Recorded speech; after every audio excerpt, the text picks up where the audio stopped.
ముఖాముఖి కార్యక్రమానికి స్వాగతం సుస్వాగతం.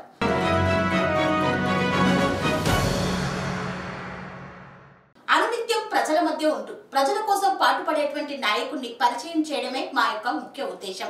అదే విధంగా కొమరం భీం ఆసిఫాబాద్ జిల్లాలో బీజేపీ పార్టీ జిల్లా కార్యవర్గ సభ్యులుగా నూతనంగా ఎన్నికైనటువంటి పుల్ల అశోక్ గారు ఈనాటి ముఖాముఖి కార్యక్రమంలో మనతో ఉన్నారు. సార్ నమస్కారం సార్. సార్ ఎలా ఉన్నారు సార్? బాగున్నారు. కొమరం భీం ఆసిఫాబాద్ జిల్లా సిర్పూర్తి నియోజకవర్గంలో వస్తుంది. మీ ఊరి పేరు సార్? కొత్త సరసాల గ్రామం నూతనంగా గ్రామ పంచాయతీగా ఏర్పడింది.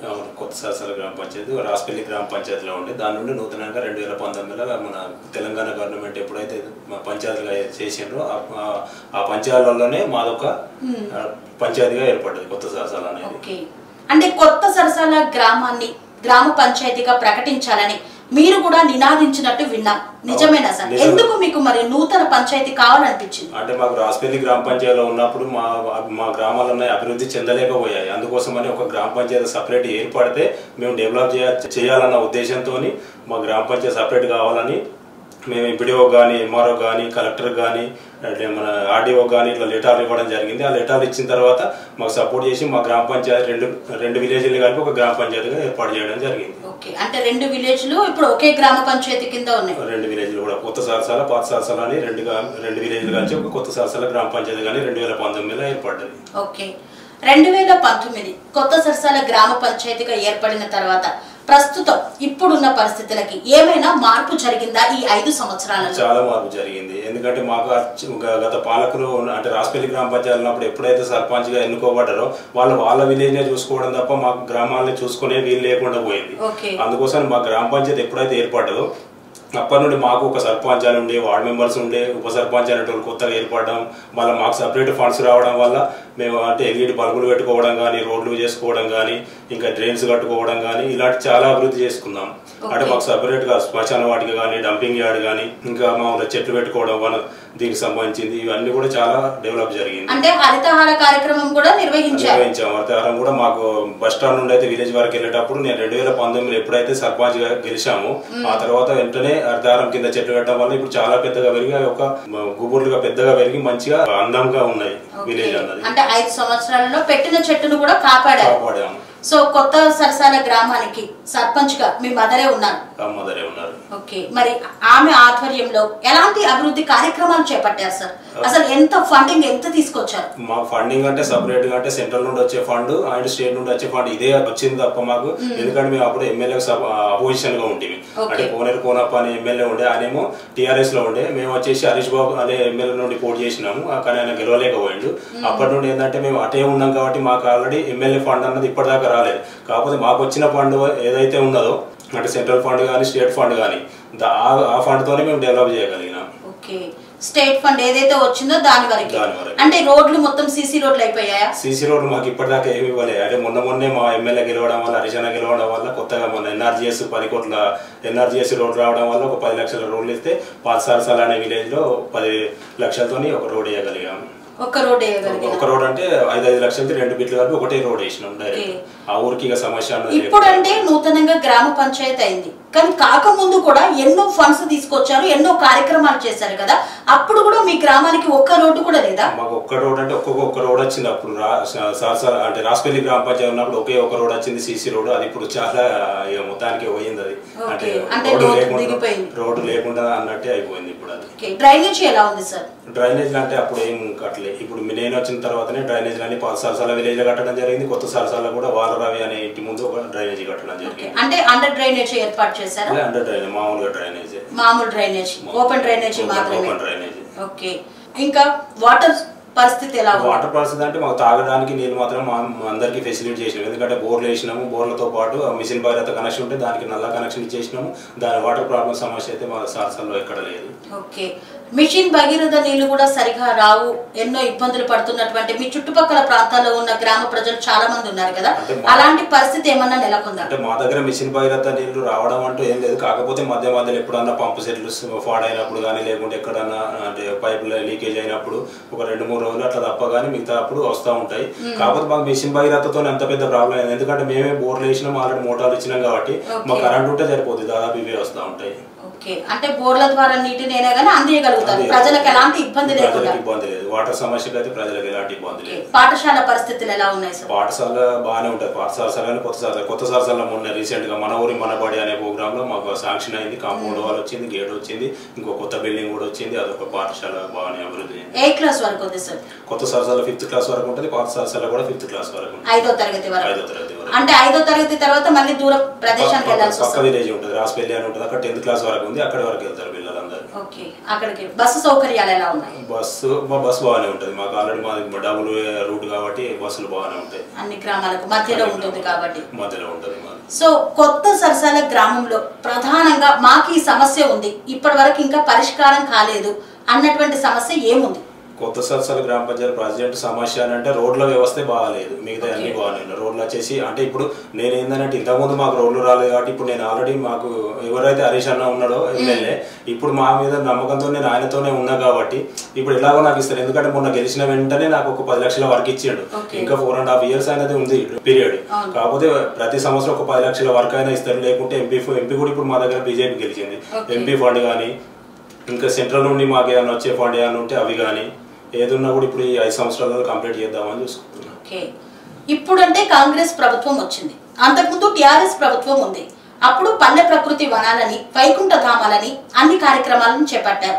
ఆ నేపథ్యంలో మీ గ్రామంలో ఎలాంటి కార్యక్రమాలు చేసినాం? పల్లె ప్రకృతి వనం కట్టినాం, డంపింగ్ యార్డ్ కట్టినాం, శ్మశాన వాటికి కట్టినాం, చెట్లు హరిదారంలో చెట్లు పెట్టినాం. 2 విలేజ్లలో కూడా 2 హరిదారాలు పెట్టేసినాం. పల్లె ప్రకృతి వనాలు 2 విలేజ్లలో కూడా పెట్టేసినాం. బాగానే పెరిగినాయి, బాగానే ఉంది. సో నిధులు సరిగ్గా ఇవ్వలేదు సర్పంచులకు అని విన్నాం, అది నిజమేనా? మీకు వచ్చాయి? అంటే మేము గెలిచిన తర్వాత 3 సంవత్సరాల వరకు మాత్రం నిధులు ప్రతి నెల పడతా ఉండే. మేము అంటే నిధులు పడతా ఉండే, కాకపోతే 2 సంవత్సరాల తర్వాత లాస్ట్ 2 సంవత్సరాలకు మాత్రం నిధులు వచ్చేసి తెలంగాణ గవర్నమెంట్ వేయలేదు. ఓన్లీ సెంట్రల్ ఫండ్ ఏదైతే వచ్చిందో ఆ సెంట్రల్ ఫండ్ తోనే అంటే మల్టీపర్పస్ సాలరీస్ కానీ, జీతాలు ఇవ్వడం కానీ, ట్రాక్టర్ డీజిల్ కానీ, లేకుంటే మళ్ళీ మాకు పంప్ ఆపరేటర్లకు మన కూలీలు వాళ్ళని పెట్టుకున్నాం వాళ్ళకి కానీ ఇటుకే పోయేది. మా అంతా ఎల్ఈడి బల్బులు పెట్టడం, ఇటుక మళ్ళీ కరెంట్ బిల్ కట్టడానికి ఇటుకే సరిపోయేది. ఏమైనా డెవలప్ చేద్దామంటే చేయలేకపోయాము. అంటే అంతమంత మాత్రమే నడిచింది. ఇంకా నిధులు వచ్చుంటే ఇంకా బాగా డెవలప్ చేసే వాళ్ళు అంటారు. ఇంకా నిధులు వచ్చి ఉంటే నేను సీసీ రోడ్ల సమస్య నాకు, ఎందుకంటే నేను అదే విలేజ్ లో ఉంటాను కాబట్టి ఎటు వెళ్ళి నా బురదగా ఉన్నది కాబట్టి నేను సీసీ రోడ్లు వేద్దామని ప్లాన్ చేసుకున్నాను. కాకపోతే ఈ మధ్య ఏంటంటే వాళ్ళు ట్రాక్టర్ కూడా ఇచ్చింది. ట్రాక్టర్కు 10 లక్షలు పోవడం వల్ల నేను సీసీ రోడ్లు వేయలేకపోయినా. ఆ 10 లక్షలు ఒకవేళ ట్రాక్టర్ వేయలేకపోతే మేము ఆ 10 లక్షలతో ఒక 2 సీసీ రోడ్లను వేసుకునే వాళ్ళం. ఎంతమంది ఉంటారు సార్ ప్రస్తుతం మా గ్రామ పంచాయతీ పరిధిలో? ఎంత జనం ఉంటారు? 2011 జనాభా లెక్కల ప్రకారం అయితే మాకు వచ్చేసి 950 జనాభా అదే ఉన్నది ఇప్పటిదాకా పాపులేషన్. ఇంకా మళ్ళీ చేంజ్ చేయలేదు. ఓటర్స్ వచ్చేసి 650 ఓటర్స్ ఉండే, ఇప్పుడు 650 ఉండే. ఇప్పుడు వచ్చేసి ఇంకో 50 పెరిగినాయి, 700 ఉన్నాయి ఇప్పుడు. 700. సో పింఛన్స్ వస్తాయా సార్? పింఛన్స్ వస్తాయి. మీరు ఏమన్నా ఇచ్చారా? అంటే తెలంగాణ గవర్నమెంట్ 57 సంవత్సరాల వాళ్ళకు పెన్షన్ ఒకసారి పెట్టేసి వాళ్ళు పెట్టిన తర్వాత నేను ఎంత లేకుండా ఒక 35-40 మందిని తీసుకుపోయి అంటే మీ సేవల చేపిస్తే అందులో 33 మందికి వచ్చింది పెన్షన్. 33 మందికి వచ్చింది. కళ్యాణ లక్ష్మి షాదీ ముబారక్ వచ్చినాయి. కళ్యాణ లక్ష్మి షాదీ ముబారక్ కూడా వచ్చింది. ఎంత వరకు చెక్కులు అందాయి లబ్ధిదారులకు? అందిన చాలా మంది ఎవరైతే పెళ్లి చేసుకున్నారో, ఎవరైతే దానికి ఎలిజిబుల్ ఉన్నారో వాళ్ళందరికీ కూడా ఇప్పించగలిగాం. రేషన్ కార్డుల పరిస్థితి ఏంటి? రేషన్ కార్డు కూడా రేషన్ కూడా మా సార్సాల కొత్త సార్సాల విలేజ్ లో ఉంటది. అది కూడా ప్రతి నెల వస్తూనే ఉంటారు, బాగానే వస్తుంది. మంచిగా అన్ని విధాలుగా సౌకర్యాలు ప్రజలకైతే ఏ ఇబ్బంది లేకుండా అన్ని సౌకర్యాలు చేశారు. ఒక్క రోడ్ల వ్యవస్థనే, ఆ రోడ్డు వ్యవస్థ ఒకటే ఇబ్బంది తప్ప కానీ మిగతా అన్ని విధాలు చూసుకున్నా కూడా బాగానే ఉంటది. ఇప్పుడు కొత్త సరసాల గ్రామంలో ఇంతవరకు మీ అమ్మగారి హయాంలో అన్ని బాధ్యతగా తీసుకొని మీరు అభివృద్ధి పనులు ఎన్నో చేపట్టారు. నెక్స్ట్ మీరు ఏం చేద్దామని అనుకుంటున్నారు? ఒక యువకుడిగా రాజకీయాల్లోకి వచ్చారు. నెక్స్ట్ పార్టీ అవకాశం ఇస్తే ఏదైనా చేయగలుగుతాం. అంటే ఒకవేళ నా అవసరం ఉంది, మీరు ఓన్లీ గ్రామ పంచాయతీ లెవెల్ వరకే కాదు, గ్రామ పంచాయతీ ఉన్నాక కూడా మీరు మండలికి ఏమన్నా వెళ్ళగలగాలి అన్న ఉద్దేశంతో పార్టీ అవకాశం ఇస్తే ఎంపీటీసీకి అయినా పోటీ చేస్తాం, జెడ్పీటీసీకి ఇస్తే జెడ్పీటీసీకి అయినా పోటీ చేసి, అంటే నువ్వు ఓన్లీ మండలం లెవెల్లో కూడా చూడాలి అన్న ఉద్దేశంతో అట్లా ఇట్లా పార్టీ అవకాశం ఇస్తే తప్పకుండా అటు వెళ్ళడానికి కూడా సిద్ధంగా ఉన్నాం. ఓకే, ఎంతవరకు చదువుకున్నారు సార్ మీరు? అసలు నేను ఇక్కడ హైదరాబాద్ లో LLB చేశాను, MBA కూడా కంప్లీట్ చేశాను. MBA కంప్లీట్ అయిపోయింది. సో LLB MBA కంప్లీట్ అయిపోయిన తర్వాత మామూలుగా అయితే పల్లెటూరులో ఉండడానికి ఎక్కువగా ఇష్టపడరు కదా, సిటీ వాతావరణంలోనే ఉండాలనుకుంటారు. కానీ మీరు పల్లెటూరుకి ఎందుకు వెళ్ళారు మళ్ళీ మీ స్వగ్రామానికి? అంటే ఏదో ఒకటి చేద్దాము, ప్రజలకు చేయాలన్న ఉద్దేశంతోనే నేను ఎందుకు ఈ విధంగా చెప్తున్నానంటే, అంటే ఒక ఎవరికన్నా నేను పెన్షన్ ఇవ్వగలిగింది అనుకో, అరే నాకు పలానా అశోక్ ఉన్నప్పుడు పెన్షన్ వచ్చింది, ఇంకొకరికి MRO ఆఫీస్కి వెళ్ళాలనుకో, అక్కడ ఏమైనా పట్టా చేయాలనుకుంటే పలానా అశోక్ రావడం వల్ల నాకు తొందర అయింది. ఇట్లా ఈ విధంగా ప్రజలకు సేవ చేయాలన్న ఉద్దేశంతోనే నేను రాజకీయాన్ని ఎన్నుకోవడం జరిగింది. అందుకోసం అంటే వారికి సేవ చేయాలి, మా ఊర్లో ఉన్న వాళ్ళకి ఏ ఇబ్బంది లేకుండా చూడాలన్న ఉద్దేశంతోనే నేను అలాగా ఇప్పుడు చదువుకున్నాను. ఏదో హైదరాబాద్ ఉంటే ఏదో కంపెనీలో నేను నెలకు 50,000 కూడా సంపాదించుకునేవాడిని. కాకపోతే ఏంటంటే ప్రజలకు సేవ చేయాలన్న ఉద్దేశంతోనే నేను ఆల్రెడీ అక్కడికి వెళ్ళి పోటీ పెట్టడం జరిగింది. ఇది ఈ ఓన్లీ సర్పంచ్నే కాకుండా ఇంకా పెద్ద స్థాయికి వెళ్ళాలన్న కూడా, ఎందుకంటే ఆ పార్టీ అవకాశం ఇచ్చింది. జిల్లా కార్యవర్గ సభ్యులు కూడా నాకు ఆల్రెడీ నాకు తెలియదు. అంటే నాతో పాటు పిక్సింగ్లో తిరుపతి పట్టుపల్లి ఎంపీటీసీ ఉంటాడు, గంధార సర్పంచ్ అని దోతుల శ్రీనివాస్ ఉంటారు. మమ్మల్ని ముగ్గురు ఒకరు కాల్ చేశారు. మా జిల్లా అధ్యక్షుడు గారు కొత్తపల్లి శ్రీనివాస్ గారు ఉంటారు, మా ఎమ్మెల్యే హరీష్ అన్న గారు ఉంటారు. ఫోన్ చేసి పిలిచి మీరు ఒకరోజు ఆఫీస్కి రండి అని అన్నారు. కాదు ఆఫీస్కు వెళ్ళినాం. వెళ్ళేసరికి ఆల్రెడీ మాకు ఒకటి లెటర్ ఇస్తున్నారు. ఏం సార్ ఇది అదే అంటే, మిమ్మల్ని మీ పార్టీ గుర్తించింది, జిల్లా కార్యవర్గ సభ్యులు ఇవ్వాలనుకుంటున్నాం అని మా ముగ్గురికి జిల్లా కార్యవర్గ సభ్యులుగా అవకాశం ఇచ్చింది. నెక్స్ట్ కూడా మళ్ళీ ఏమన్నా మాకు పిలిచి మళ్ళీ ఏమైనా ఇస్తాం, మీ సేవల్ని వాడుకుంటామని అంటే తప్పకుండా మేము పార్టీకి పనిచేయడానికి సిద్ధంగా ఉన్నాం. అంటే ప్రజలకు అందుబాటులో ఉన్నారు కాబట్టి పార్టీ గుర్తించి మీకు ఈ యొక్క బాధ్యతను అప్పగించింది. తీసుకున్నాం. మేము ఆల్రెడీ ఎట్లాగో మండలం మొత్తం ఇన్ఛార్జిగా తీసుకున్నాము, మండలం మొత్తం తిరిగినాము. ఎమ్మెల్యే గెలవడానికి కూడా చాలా కష్టపడ్డాము. మాతో పాటు ఇంకా మేము చెప్పిన మాటలు కూడా విని వాళ్ళు కూడా చెయ్యాలన్న ఉద్దేశంతో మాకు ఎమ్మెల్యేగా గెలవడానికి బాగా చాలా ట్రై చేసినాం కాబట్టి ఎమ్మెల్యేని గెలిపించుకోగలిగినాం బీజేపీ పార్టీ నుండి. సో తాజాగా సర్పంచుల పదవులు కూడా ముగిసిపోయాయి. సో ఇప్పుడు పరిస్థితి ఏంటి గ్రామంలో? మళ్ళీ నెక్స్ట్ అవకాశం వస్తే మళ్ళీ సర్పంచ్ కాంటెస్ట్ చేస్తాం, మళ్ళీ ఇదే చేద్దాం అన్నట్టే ఉంది. గ్రామంలో ప్రజలు ఏ విధంగా మీ సేవలపైన స్పందిస్తున్నారు? ఉన్నారు, బాగానే పాజిటివ్గా ఉన్నారు. ఎందుకంటే నేను ఆల్రెడీ సర్పంచ్ గెలిచిన తర్వాత ఎవరికి కూడా హాని చేసింది ఏం లేదు. ఎవరికన్నా ఉంటే హెల్ప్ చేసినా తప్ప కానీ ఎవరి దగ్గర నేను ఏం తీసుకున్న డబ్బులు ఆశించి పని చేయలేదు, ఏ విధంగా చేయలేదు. ఇప్పటికైనా అంటారు పలానా అశోక్ ఉంటే ఊరుకు బాగా జరుగుద్ది అన్న ఉద్దేశంతోనే ఉన్నారు పాజిటివ్గా. నేను ఇప్పటికైనా కూడా ఏంటంటే పోటీ పెట్టిన తర్వాత సైలెంట్గా నేను ఒకసారి ప్రచారం నాకు గుర్తు ఇదని చెప్తే సరిపోతే నాకు వేయడానికి సిద్ధంగా ఉన్నారు. సో ఏకగ్రీవం కూడా అయ్యే అవకాశం ఉందంటారు? ఏకగ్రీవం కాకపోవచ్చు, ఎందుకంటే ఇప్పుడున్న సిచ్యువేషన్లలో అందరికీ సర్పంచ్ అనేది చాలా ఉన్నది కాబట్టి ఏకగ్రీవం కాకపోవచ్చు. కాకపోతే పోటీ ఉంటుంది. పోటీ ఉన్నప్పటికైనా నాకు గెలుస్తాను ఆత్మవిశ్వాసం నా మీద ఉంది, నా మీద నాకుంది కాబట్టి నేను ఎట్లాగో మళ్ళీ సర్పంచ్ పోటీ చేస్తా, గెలుస్తా. ఓకే, రైతుల పరిస్థితి ఎలా ఉంది సార్ అక్కడ? నీటి సాగు కానివ్వండి, వ్యవసాయం కానివ్వండి, ఎలా ఉంది? రైతుల గురించి చెప్పాలంటే దాదాపు చాలా మందికి అంటే మాకు ప్రాజెక్టులు లేవు కానీ కాకపోతే ఎవరి వాళ్ళకి ఇండివిజువల్గా బోర్లు ఉన్నాయి. కరెంట్ 3 ఫేజ్ కరెంట్ ఉన్నది. రెండో పంట కూడా వరి తక్కువ వేస్తారు. మామూలుగా అయితే మాకు పత్తి ఒకటే పంట వెళ్తుంది. ఆ ఒక పంట తీసుకున్న తర్వాత రెండో పంటకు చాలా మంది అంటే కొంతమంది వరి పొలాలు వేస్తారు కాబట్టి వాళ్ళకి మాత్రం 3 ఫేజ్ కరెంట్ ఉంది, 24 అవర్స్ ఉంది కాబట్టి అది చేసుకుంటారు. వాగులు వంకలు ఉన్నాయని విన్నాం, బ్రిడ్జిలు లేక చాలా మంది అవస్థలు పడుతూ ఉంటారని అన్నాం. మీ చుట్టుపక్కల గ్రామాల్లో ఉన్నటువంటి పరిస్థితి నెక్స్ట్ ఎలాగో ఎక్కువ స్థాయికి మండల స్థాయికి వెళ్ళాలని అనుకుంటున్నారు కాబట్టి దానిపైన మీకు ఏమైనా అవగాహన ఉందా? ఉన్నాయి, చాలా ఉన్నాయి. ఎందుకంటే మొన్నటి వరకు కూడా మాకు అక్కడ అందవెల్లి బ్రిడ్జి అని ఒకటి ఉండే, ఆ బ్రిడ్జి కూడా మొన్న మేము దీక్ష కూడా చేయడం జరిగింది మా హరీష్ అన్నతో ఒకటి. అక్కడ ఏంటంటే అంటే మన బ్రిడ్జి మొత్తం కంప్లీట్ అయింది. కాకపోతే ఏంటంటే అక్కడ పక్కకు మట్టి పోయకపోవడం వల్ల అటు బండ్లు వెళ్ళకపోతుండే కాబట్టి మొన్న ధర్నా చేయడం వల్ల అది ఆల్రెడీ ఆ మట్టి పోసి ఇప్పుడు బాగానే నడుస్తున్నాయి. దయ్యాంకు కాకినాడకు కనెక్టివిటీ లేకుండే, ఆ కనెక్టివిటీ ఇప్పుడు సెట్ అయింది. కాగజ్నగర్ వరకు వేసారు. కాకినాడ వరకు. ఇంకా ఏమైనా ప్రస్తుతం మా చుట్టుపక్కల గ్రామాల్లో మా గ్రామంలో ఈ సమస్య నెలకొంది, ఇది పరిష్కరించాలి గవర్నమెంట్ అని మీరు అడిగేదేమో? అంటే మేము మామూలుగా అంటే సిర్పూర్ నియోజకవర్గంలో మొత్తం చూసుకుంటే రోడ్ల వ్యవస్థ బాగాలేదు. ఆ రోడ్ల వ్యవస్థ ఏంటంటే ఇంతకుముందు ఉన్న నాయకులు కూడా మరి పట్టించుకోకుండా ఏమో కానీ ఇప్పుడు మా ఎమ్మెల్యే గెలిచిన తర్వాత అంటే మేము ఏ విధంగా చేయాలి, ఎట్లా చేయాలన్న ఆలోచనతో దాని మీదే ఉన్నాం. మా ఎమ్మెల్యే గారు కూడా ఆల్రెడీ స్టేట్కి సెంట్రల్ కూడా వెళ్తారు, వాళ్ళతో కూడా ఫండ్స్ ఎట్లా రావాలని చూసుకుంటున్నాం. మొన్న అసెంబ్లీ ఉన్నది, ఇప్పుడు కూడా అసెంబ్లీ ఇక్కడ హైదరాబాద్లో ఉన్నారు. ఏ విధంగా చేయాలి అదే రోడ్ల వ్యవస్థ చాలా కఠినంగా ఉంది కాబట్టి రోడ్లే చేయడానికి ముందుకు వస్తున్నాం.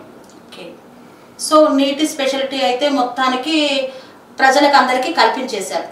డ్రైనేజీ మామూలుగా అయింది, ఓపెన్ డ్రైనేజీ ఉంది కానీ అండర్ డ్రైనేజీ అయితే ఇంకా కాలేదు. ఓపెన్ డ్రైనేజ్ ఉంది, కాకపోతే నేను ఏంచింది ఒక 100 మీటర్ల వరకు వేయించిన. కాకపోతే మాకు ఒక్కటి ఆల్రెడీ అక్కడ కర్ణసీన్ ఇల్లు అని ఉంటుంది, కర్ణసీన్ ఇంటి నుండి అయితే అక్కడ మల్జిట్ సంతోష్ ఇల్లు వరకు ఉంటుంది. అక్కడికి మాత్రం ఒక డ్రైనేజీ అన్నది అంటే కంపల్సరీ కావాలి, ఎందుకంటే ఆ రోడ్ పై నుండి అన్ని వాటర్ వెళ్తున్నాయి కాబట్టి.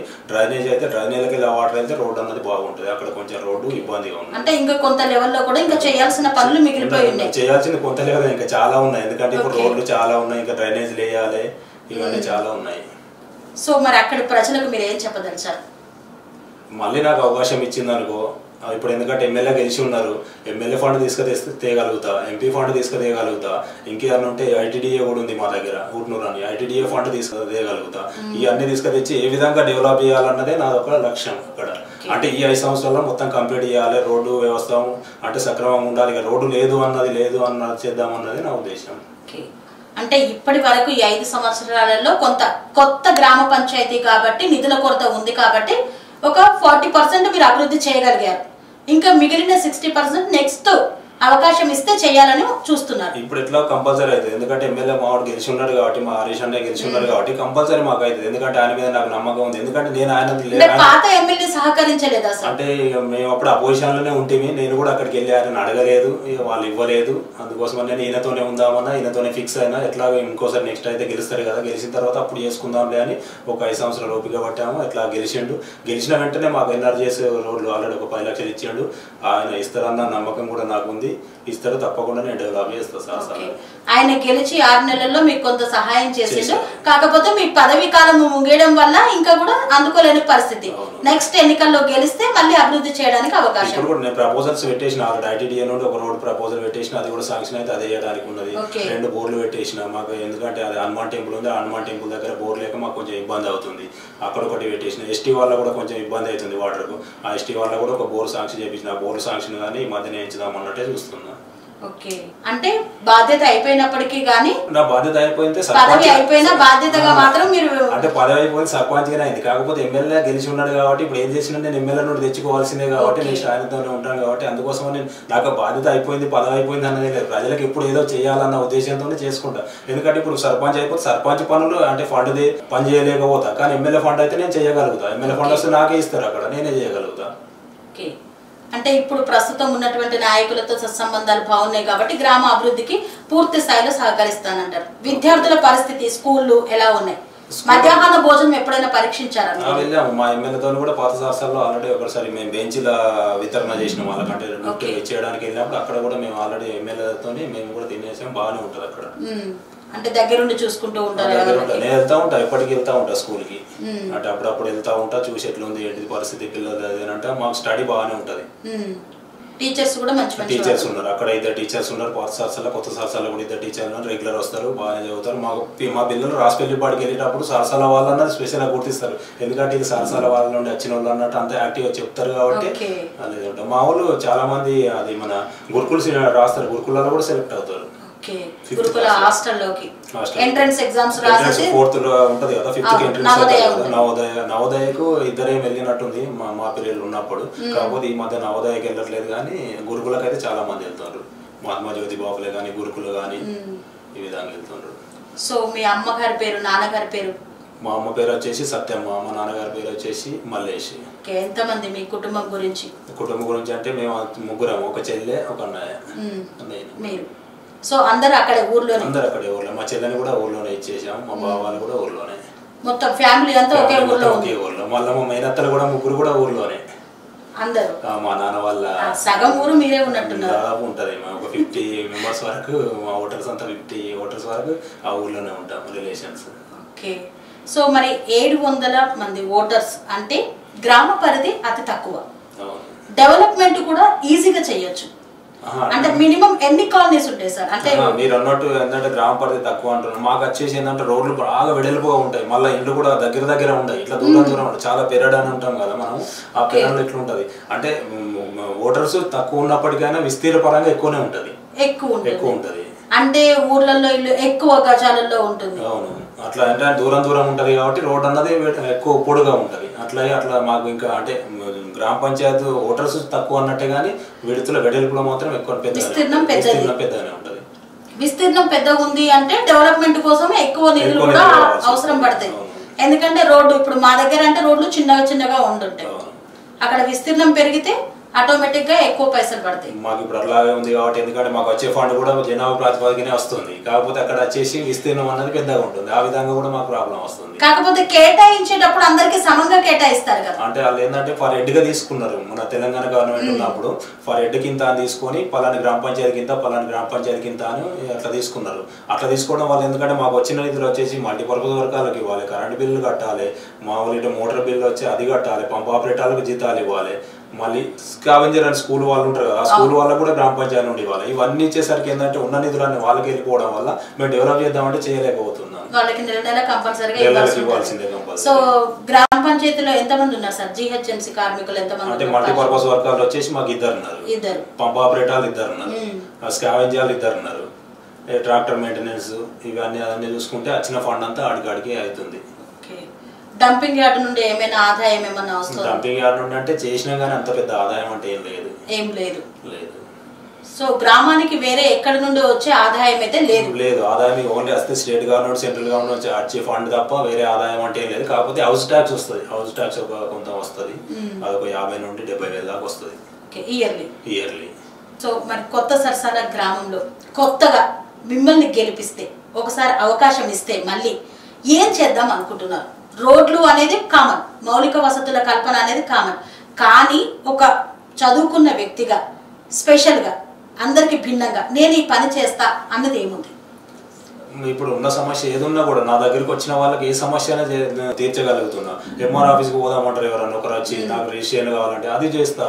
ఇంకెక్కడికన్నా రేషన్ షాప్లో కానీ అది ఏమన్నా నా పేరు అంటే మొన్న యాడ్ అయింది కదా, కొత్తగా యాడ్ పిల్లలకు యాడ్, అది కూడా నాకు ఇట్లా లేదు అని కొంతమంది వస్తే మీ సేపు పోయి అది చేయించేసిన.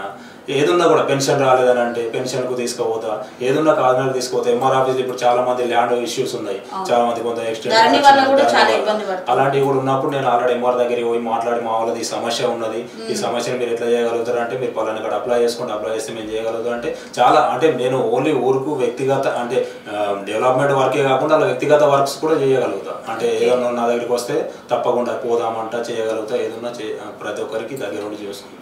మంచి చెడు ఆపద సంతోష సమయంలో అన్నిట్లలో అండగా ఉండి ఆ పని పూర్తయ్యే వరకు బాధ్యత తీసుకుంటా అంటారు. పూర్తిగా తీసుకుంటా, వాళ్ళ పని అయ్యే వరకు పని అయిన తర్వాత అయిందా లేదని మళ్ళీ కాల్ బ్యాక్ అని చేసిన తర్వాత కలిసినప్పుడు అడుగుతాం మళ్ళీ మీ పని అయిందా లేదా అని కూడా. సో మరి ఎప్పటికీ అందుబాటులో ఉంటారా? ఎప్పటికి ఉంటా. నేను ఉండేది విలేజ్లే కదా, ఎప్పుడు వచ్చింది. నాకు చాలా మంది ఇంటికి రారు, ఏదున్నా ఫోన్లోనే అడుగుతారు, ఎందుకంటే ఇంటికి పోవాల్సిన అవసరం కూడా ఫోన్ ఉంటే నేను ఫోన్లోనే చెప్పగలుగుతా ఏదున్నా కూడా. ఇప్పుడు కొంతమంది చాలా మంది ఏం చేస్తారంటే నాకు పిఎం కిసాన్ డబ్బులు వాళ్ళే అంటారు, నేను చెప్పగలుగుతా, వేరే సర్పంచ్ చెప్పలేడు. అంటే అప్పటికప్పుడు చెప్పగలుగుతా 5 నిమిషాలలో. ఇంకా రైతు బంధు వాళ్ళేది నాకు అది అంటే నా ఏ అకౌంట్లో పడ్డాయని అన్నా కూడా ఈ పలానా అకౌంట్లో పడ్డాయని చూడగలుగుతా. ఉపాధి పని చాలా మంది ఏం చేస్తారంటే వాళ్ళు ఏదో ఒక అకౌంట్ ఇస్తారు, నా ఈ అకౌంట్లో వాళ్ళేదని చెప్తారు. చెప్పేసరికి నేనేం చేస్తాను, ఈ స్టేటస్ చూస్తే అంటే అలా జాబ్ కార్డ్ నెంబర్ తీసుకొని మాకు ఒకటి యాప్ ఉంటుంది, యాప్లో కూడా చూసి నీకు పలానా అకౌంట్లో పడ్డాయని చెప్పి చెప్పగలుగుతా. అలాంటప్పుడు అరే మీరైతే తొందరగా చెప్పి వేరే వాళ్ళే చెప్పలేరు, నేను 2-3 రోజుల తర్వాత చెప్తా అని అంటారు వాళ్ళు. నేను చదువుకున్న వ్యక్తి కాబట్టి ఎట్లా ఏంటి అన్నది ఉంటుంది కాబట్టి నా దగ్గర, అందుకోసమని నేను అప్పటికప్పుడే చెప్పేస్తా వాళ్ళకు, మీరు లైన్లో ఉండండి అని అంట. లేకుంటే ఏదన్నా ఉంటే ఫోన్లో కూడా ఎవరన్నా నాకు పలానా సమస్య ఉందంటే వెంటనే కలిపి మా మామతో మాట్లాడడానికి కాన్ఫరెన్స్ కూడా పెట్టేస్తాను నేను, వాళ్ళే మాట్లాడుకుంటారు. ఇక అంటే నేను తర్వాత చెప్తా మళ్ళీ 2-3 రోజుల తర్వాత అని తిప్పించుకోను నేను ఎవరిని కూడా. ఆన్ ది స్పాట్ లో మీ చేతిలో ఉన్నంత వరకు ఏదన్నా అప్పటికప్పుడే అయిపోతుంది. సో మరి మీ కొత్త సరసాల గ్రామ ప్రజలు ఒకసారి మీ అమ్మగారిని సర్పంచ్గా గెలిపించారు, మీ సేవలను కూడా పొందారు, ఇప్పుడు మీరు జిల్లా కార్యవర్గ సభ్యులయ్యారు. వారికి మీ తరపు నుండి మీరు చెప్పేది ఏముంది ముఖంగా? నాకు ఏంటిదంటే ఇప్పుడు మండల లెవెల్లో కూడా మాకు చాలా మంది నన్ను బాగా ఇచ్చేస్తున్నారు. అంటే నాకు ఇన్ఛార్జిగా ఇచ్చాను మండల లెవెల్లో కూడా. ఎమ్మెల్యే అప్పుడు నాకు ఇన్ఛార్జ్ ఇచ్చారు, ఏదైనా ఉంటే చూసుకోండి మీరు అదేనంటే పలానా వాళ్ళకి వెళ్ళేటప్పుడు ఇక్కడికి వెళ్ళడం. ఆల్రెడీ మాకు ఒక వెహికల్ ఇచ్చాడు, వెహికల్ ఇస్తే మా గన్నారావు సర్పంచ్ అనే ఒక అతను ఉంటాడు, దోతుల శ్రీన్ అని, పిరిసింగ్లో తిరుపతి అని ఎంపీటీసీ ఉంటాడు అతను. మేము అందరం కలిసి ఒక వెహికల్లో ప్రతి విలేజ్కి వెళ్ళినాం, ప్రతి విలేజ్కి వెళ్ళి అక్కడ ఉన్న సమస్యని రాసుకున్నాం, ఈ సమస్య మేము ఎమ్మెల్యే కాగానే తీరుస్తామని చెప్పినాం. ఆ విధంగా అందరినీ మోటివేట్ చేసినాం. చేస్తే మాకు ఆల్రెడీ ఎమ్మెల్యే అప్పుడు మా కాకినాడ మండలం రూరల్ అంటే టౌన్ వదిలిపెట్టి మాకు వచ్చేసి టౌన్లో 45,000 ఉంటాయి, రూరల్లో 45,000. ఇన్ఛార్జ్గా తీసుకున్నాం. ఇన్ఛార్జ్ తీసుకుని మాకు ఒక వెహికల్ ఇచ్చిండు. ఆ వెహికల్ ఇవ్వడం వల్ల ఏంటంటే మేము మండలం మొత్తం తిరగడం వల్ల ఏంటంటే మాకు ఎమ్మెల్యే అప్పుడు 5,000 మెజార్టీ ఓన్లీ కాకినాడ మండలం రూరల్ నుండి వచ్చింది. ఆ రూరల్ నుండి వచ్చిన మెజార్టీతోనే ఆయన గెలవగలిగాడు. ఎందుకంటే అటు సిర్పూర్ పోయినా ఏడికి పోయినా అన్ని ఈక్వల్గా వచ్చేసినాయి. మళ్ళీ ఇటు పెంచుకెళ్ళిపేట పోయేసరికి మాకు ఒక 2,000 తగ్గింది. దైవంకి వచ్చే వరకు మళ్ళీ కొంచెం పెరిగింది మాకు. అంటే మొత్తం మీద ఓవరాల్గా ఎమ్మెల్యే గెలవడానికి కారణం ఏంటంటే కాకినాడ రూరల్ మండలం అన్నట్టే. అది ఎమ్మెల్యే గెలిచిండు. మళ్ళీ ఎంపీ అప్పుడు ఏం చేసిండ్రు 8,600 వచ్చింది. అంటే కాకినాడ రూరలే, అది కూడా కాకినాడ మండలంలో లీడ్ చేయడం వల్లే ఎంపీ కూడా మేము అంటే లీడ్ తీసుకురాగలిగినాం. అంటే మాకు కాకినాడ రూరల్ ఏంటంటే బెంగాల్ క్యాంపులు అని ఉంటాయి, అవి వన్ సైడ్ పడ్డాయి. అంటే ఎమ్మెల్యే అప్పుడు ఒక 70-75% పడ్డా, మళ్ళీ ఎంపీ అప్పుడు అయితే 90% పడ్డాయి మొత్తం ఎంపీకి. అట్లా చేయడం వల్ల ఏంటంటే ఎమ్మెల్యే అప్పుడు 5,000 లీడ్ వస్తే, అంటే కాకినాడ మండలం 5,000 లీడ్ వస్తే అందులో మిగతా మండలాల్లో పోయేసరికి ఒక 2,000 తగ్గింది. అంటే 3,000 మెజార్టీతో మేము గెలవగలిగిన ఎమ్మెల్యే. అదే ఎంపీ వచ్చేసరికి ఏంటంటే 8,600 మెజార్టీ వచ్చింది ఓన్లీ కాకినాడ రూరల్. గెలుపు ఓటములను నిర్ణయించేది కాకినాడ రూరలే. అంటే కాకినాడ టౌన్ ఉన్నది కానీ కాకినాడ టౌన్ లో మాకు కొంచెం తక్కువ వచ్చినప్పటికీ ఆయన ఎమ్మెల్యే అప్పుడు రూరల్ మాత్రం మంచిగా ఉండే. మాకు ఒక పట్టు మీద అందరూ బాగా ఇది ఉండే కాబట్టి రూరల్ లో మేము ఏంటంటే ఎక్కువ ఓట్లు రావడం వల్ల గెలవగలిగినాం. ఎమ్మెల్యే కూడా అదే చెప్పాను, మన కాకినాడలో కనీసం లీడ్ తెప్పిస్తేనే మనం గెలుస్తామని మాకు పక్కా సమాచారం చెప్పినట్టు. కాకినాడ లీడ్ రావడం వల్ల మనం గెలుస్తామని అన్నారు. మేము ఎలాగైతే ఎమ్మెల్యే మాకు చెప్పిండో ఆ విధంగానే కష్టపడడం వల్ల కాకినాడ లీడ్ వచ్చింది. లీడ్ రావడం వల్ల మేము గెలిచినాం. ఓకే, ఎమ్మెల్యేగా గెలిచారు. నెక్స్ట్ కూడా మళ్ళీ గెలిచి మీరు ఏ ఆశతోటైతే ఆ ప్రజలు ఓటేసి గెలిపించారు దాన్ని నిలబెట్టుకోవాలని మేము కోరుతున్నాం. మేము తప్పకుండా కష్టపడతాం, ప్రజల కోసమే వచ్చినాం. ఎందుకంటే మా ఎమ్మెల్యే గారు ఆల్రెడీ నాతో ఎప్పటికీ అంటూ ఉంటాడు, అశోక్ మనం వచ్చింది దేనికోసం, ఎందుకంటే నా సుఖవంతమైన జీవితాన్ని వదిలిపెట్టుకొని వచ్చినాం. ఎందుకంటే ఆయన ఇక్కడ హైదరాబాద్ లో ఉంటే ఆల్రెడీ రెయిన్బో హాస్పిటల్లో ఆల్రెడీ నెలకి ఎంతో కొంచెం సంపాదించుకోండి, ఇట్లా లక్షలు వస్తాయి. అలాంటి జీవితాన్ని వదిలిపెట్టుకొని, ఎందుకంటే వాళ్ళ అమ్మ నాన్న కూడా ఆల్రెడీ సిర్పూర్ నియోజకవర్గానికి ఎమ్మెల్యేగా పనిచేసిన వాళ్ళు. అట్లా ఉన్నది నేను మా అమ్మ నాన్న చేసిన సేవే చేయాలన్న ఉద్దేశంతో ఆయన రావడం జరిగింది కాకినాడకు. అట్లా వచ్చి చేసిండు కాబట్టి ఈ రోజు ఎమ్మెల్యేగా మేము గెలవగలం. ఎందుకంటే మేము ఓడిపోయినప్పటికైనా ప్రతిపక్షంలో అట్లే ఉన్నాం, ప్రజల్ని వదిలిపెట్టలేదు. ప్రజలకు ఎప్పుడు ఏ బాధ వచ్చినా కూడా ఫోన్ చేసినా మాకు ఎప్పుడైనా కూడా 5 సంవత్సరాలు ప్రతిపక్షంలో ఉన్నా కూడా మా కార్యకర్తలు మేము కాపాడుకోగలిగినాం. కాబట్టి నెక్స్ట్ మళ్ళీ ఇంకోసారి మాకు అవకాశం ఇచ్చారు. అట్లా ఆ విధంగా ఇచ్చారు అవకాశం. తాను పుట్టిన ఊరికి ఏదో చేయాలన్న సంకల్పంతో పుల్ల అశోక్ గారు రాజకీయాల్లోకి రంగప్రవేశం చేశారు.